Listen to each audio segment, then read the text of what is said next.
probes or ships moving and behaving in unprecedented ways.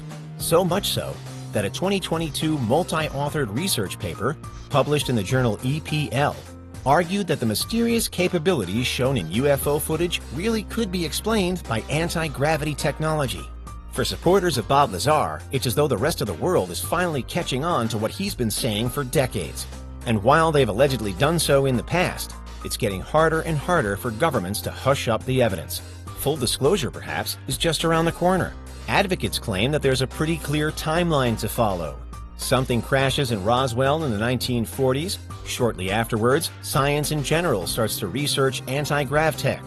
Then, in the late 80s, Bob Lazar claims to have seen anti-gravity UFOs in real life, painting a reasonably accurate picture of how we'd now expect one to work. And today, we have footage from all across America and the world, apparently, of these things in action.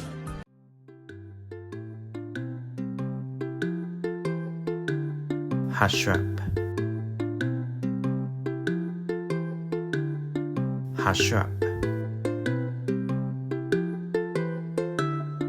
Hush up.